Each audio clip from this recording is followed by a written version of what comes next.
భారత్‌కు అతిపెద్ద సహజ వాయువు సరఫరాదారు ఖతర్ గ్యాస్ సరఫరాను ఆపుతున్నట్లయితే ప్రకటించింది. ఎందుకంటే ఇరాన్ డ్రోన్ దాడుల వల్ల గ్యాస్ ఉత్పత్తి నిలిచిపోవడంతో ఈ నిర్ణయం తీసుకుందన్నమాట. దీనివల్ల భారత పరిశ్రమలకు సరఫరా అయ్యే గ్యాస్‌లో 40% వరకు కోత పడిందన్నమాట. సో భారత్ ఏటా దిగుమతి చేసుకునే 2.7 కోట్ల టన్నుల లిక్విఫైడ్ నేచురల్ గ్యాస్ అంటే ఎల్ఎన్‌జీ ఎల్ఎన్‌జీలో ఖతర్ వాటా దగ్గరగా 40% ఉంది.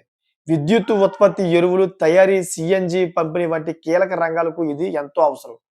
అయితే ఎల్ఎన్జి ఉత్పత్తిని నిలిపివేసిన విషయాన్ని గ్యాస్ దిగుమతి సంస్థ పెట్రోనెట్ ఎల్ఎన్జి మన దేశ గ్యాస్ మార్కెటింగ్ సంస్థలకు తెలియజేసింది. సో గ్యాస్ విక్రయ సంస్థలు సిఎన్జి అమ్మకాలను కొనసాగిస్తున్న పరిశ్రమలకు ఇచ్చే సరఫరాలతో 10 నుంచి 40% వరకు కోత విధించాయన్నమాట. సో పెట్రోనెట్ సంస్థ ఖతార్ నుంచి ఏటా 85 లక్షల టన్నుల ఎల్ఎన్జి కొనుగోలుకు దీర్ఘకాలిక ఒప్పందం చేసుకుంది. సో వీటితో పాటు స్పాట్ మార్కెట్ నుంచి కూడా అదనంగా గ్యాస్ కొనుగోలు చేస్తుంది. గ్యాస్ కొరతను అధిగమించేందుకు గెయిల్ అదేవిధంగా ఐఓసి సంస్థలు ప్రస్తుతం స్పాట్ మార్కెట్ వైపు చూస్తూ ఉన్నాయి. అక్కడ ధరలు భారీగా పెరిగాయి. సో ఎల్ఎన్జి ధర ప్రస్తుతం 1 మిలియన్ బ్రిటిష్ థర్మల్ యూనిట్‌కు $25 చేరింది.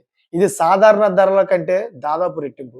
సో ఇప్పుడు మన ఏదైతే ఐఓసి అన్నీ ఉన్నాయో, అయితే అంబానీ వీళ్ళందరూ కూడా ఉన్నారు, రిలయన్స్ గట్ట ఇవన్నీ ఆయిల్ అన్ని కూడా అటువైపు తిరిగితే గనక మన భారతదేశంలోని ఈ ఎల్పిజి ఏదైతే గ్యాస్ ఉందో ఇదంతా కూడా రేటు పెరిగిపోద్ది. ఆటోమేటిక్‌గా గ్యాస్ రేట్ పెరిగిపోద్ది. ఎందుకంటే ఇప్పుడు ఖతార్ 40% మనకు పంపిస్తుంది. ఈ 40% ఇప్పుడు ఆగిపోతుంది. ఇప్పుడు ఆగిపోతే మన దేశంలోని దగ్గరగా 130 కోట్ల పైన ఉన్న జనాభాకే ఎల్పిజి అవసరం. ఈ ఎల్పిజి 40% ఖతర్ ఇస్తుంది. ఇప్పుడు సడెన్‌గా ఈ ఇరాన్ యుద్ధం వల్ల ఆగిపోవడంతోటి ఇప్పుడు ఈ ఎల్పిజి గ్యాస్ అనేది కొరత వస్తుంది.